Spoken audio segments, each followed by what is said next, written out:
So, okay, let's go.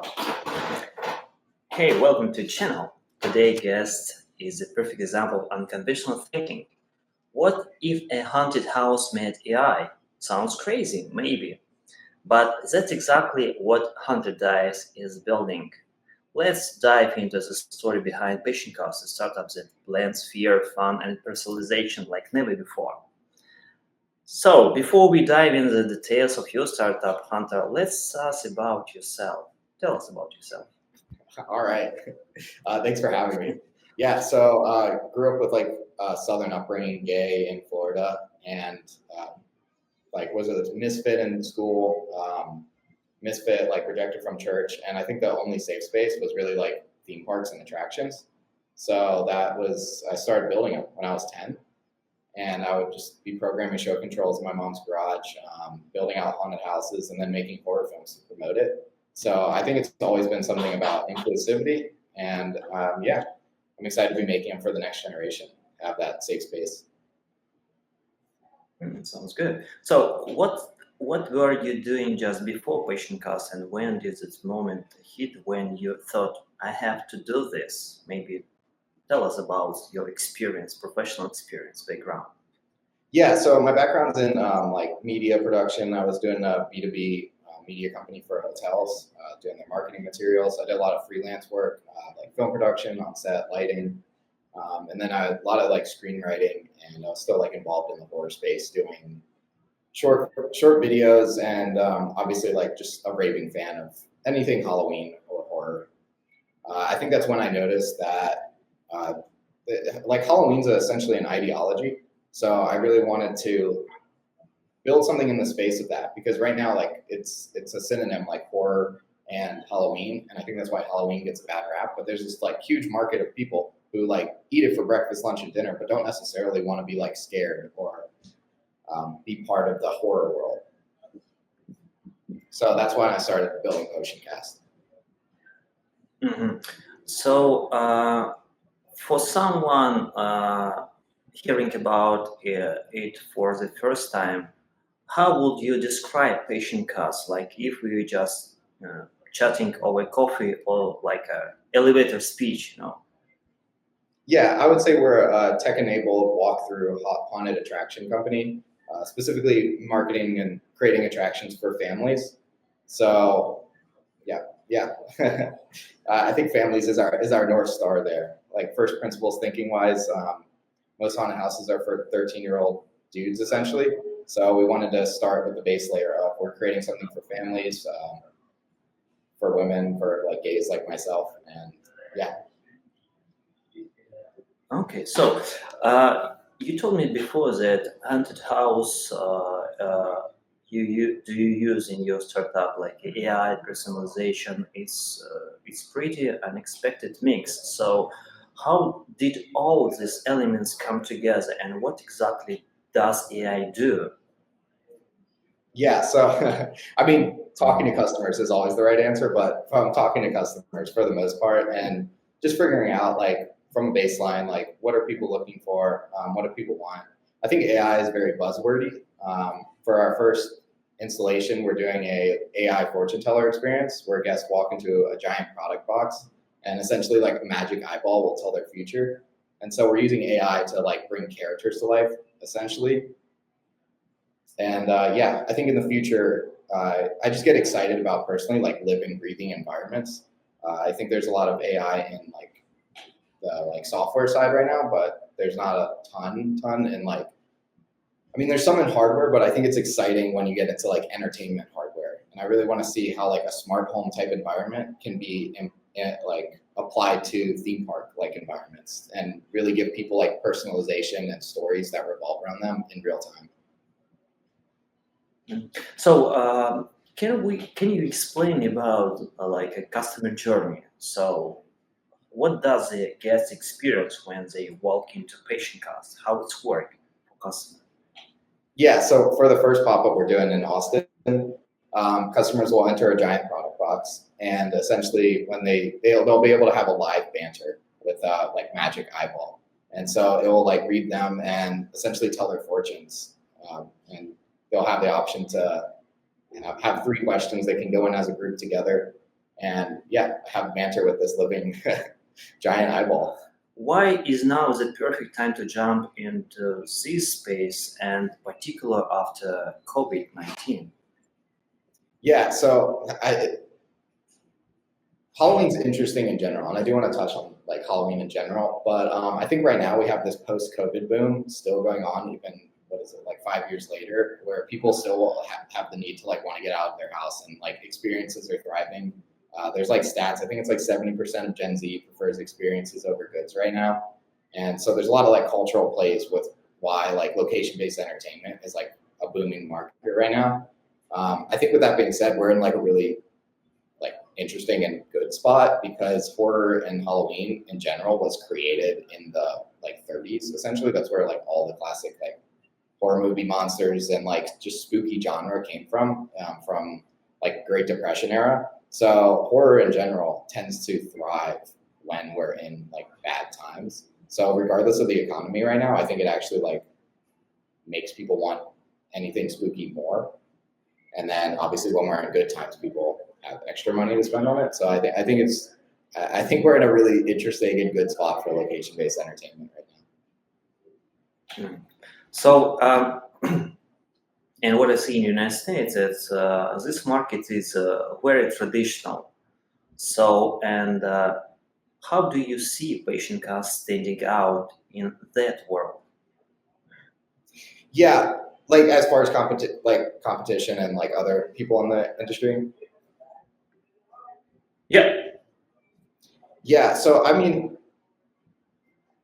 something interesting we've run into is like the word haunted house actually like turns off a lot of our market. So we're essentially creating a new word. I just don't know what that word is yet, but like I call it like haunted attractions. I think they're like fundamentally different. Like I mentioned, like the blood and gore and that aspect of it.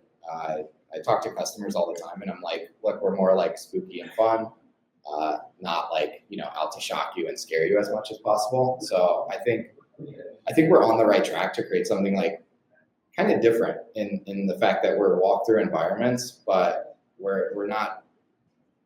Our main goal isn't to scare you. It's more to just have fun and give you a place to play essentially, and like lean into your imagination and have this fun space that the whole family can come together on Halloween, as opposed to like only going with friends that are into like extreme thrills.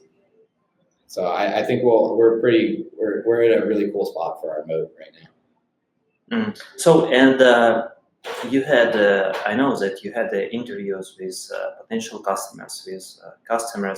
So, and do you see some different preference between customers who live in south part of United States, north part of United States, it may be outside of United States? Do you see some preferences? So, Yeah, there's actually something fascinating I picked up on, which is like East versus West Coast. They're like we get when I talk to people on the West Coast, they're like, oh, like an escape room, and I'm like, not really. Like it's more like a walkthrough environment, like story-driven environment, like a theme park would put up. Just like instead of track cars where you're walking through, and it's all about like the story. Whereas on the East Coast, it seems to click a lot better, like haunted houses, and the concept picks up better. I think both show like signs of demand.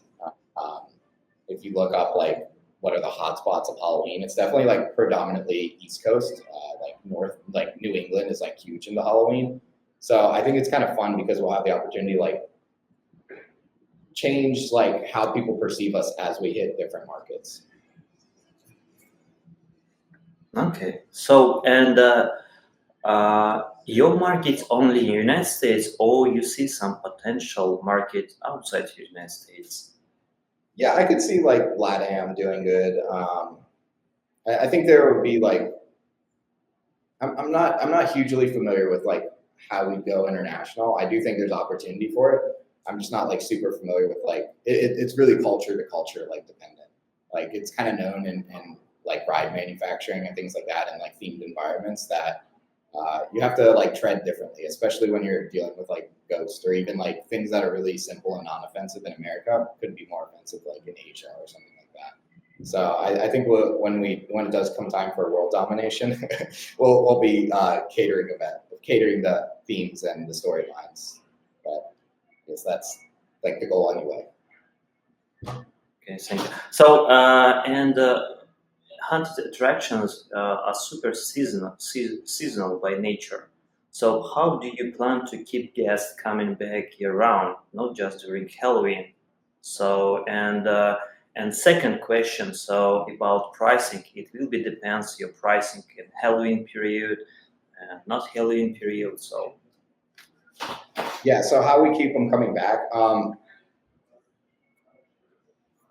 This is something I was like early to try to figure out, and I think we figured it out like quicker than I thought. With like we're doing a fortune teller experience, which isn't necessarily glued to Halloween. I think when we launched this year, we're taking advantage of Halloween, but we have a lot of expansion plans. So like, I mean, essentially everything we create is modular, and we don't plan on being like a singular brick and mortar location, pretty much ever. And so like right off the gun, or like the giant magic eyeball you're walking into is you're gonna see it. Like just let us know what city we're going to next, and we'll pop up there. But there's a lot of like collaborations with like large scale events, things like that. And we do plan on like taking it on tour pretty much immediately after the Halloween season. let's talk about your team. So, how many people work on your startup? And so, yeah, maybe who advise you because it's like something new on this market. Yeah, I would say I have a lot of good people around me. I'm a solo founder, but I have a lot of people like helping with like hyper specific things. Like we have someone on sponsorships, different things like that, some dev partners. But for the most part, like I'm the center of it right now until we can, until we get a like smaller, scrappier, like full-time team. But I have some great advisors right now. We like, company has great advisors and mentors. On this fall, you're going to start your like first MVP, and what's next steps? So, and what are you looking? What are you looking at this moment? Maybe maybe you're looking some money rising or partnerships or mentors or yeah. Yeah, we definitely have some fundraising raising plans on the horizon. We have our 0 to 1 plan of doing our MVP. I think in the long run, our goal is theme park. I really find it interesting that like there's behemoth tech companies that are always being attacked essentially by startups trying to disrupt them, and that's just how like Palo Alto and SF works. I think then you like go to like the theme park economy, and there's a lot of there's a lack of startups and companies that are actively trying to disrupt or like compete with like big competitors, which to me is like the like how the blood runs for startups. So I was really interested to like take on a space, and we're very out there. We're very different for that reason. Like it's like, are we brick and mortar? Like kind of, but it's we're a lot of things. And I think our just end goal is like, how do we create a theme park company that like this generation gets to watch grow? What's been the hardest challenge so far in building Potioncast, and how did you deal with this? So was it technical, emotional, or something unexpected? So what tell us about this? Yeah, I would say something interesting with doing something that's like physical is that we needed something to start. We needed a model to start small, and like our pop-up first attraction answers that question. Like, how do we start small and scrappy but still innovate? And so like I like that even that's getting attention now. And I'm like, cool. Like it's like the lowest budget, like minimum viable product that we could do. And yeah, that's like a blessing that we're kind of working towards that, and then can scale from a smaller attraction while still having impact. I think on the flip side, that's also our biggest challenge is that because we're just creating this like smaller, scrappy pop-up that like has physical aspects to it, even if it's tech, even though it's hardware, software, it's still like a physical thing. And I think a lot of people look at us like, oh, they're just making cute pop-ups. And it's like, okay, just I don't really know what to say. It's like you just got to keep your eye on us and watch us scale for the most part, because we're not just a cute pop-up company. We're like the next American theme park company, and we're creating this thing to scale. What's motivate you be a founder? What's the biggest motivations? What do you want to do? So why you deep dive to your own business, your own startup? Why do you need it?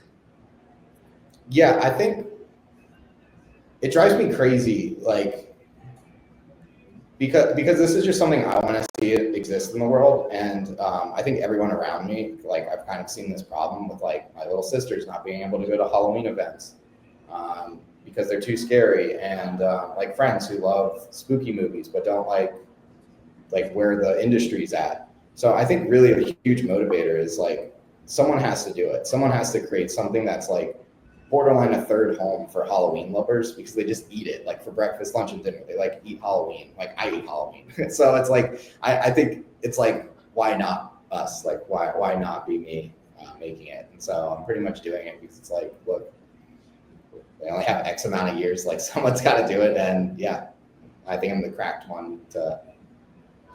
I think I'm cracked enough to push it forward. We've been cruising.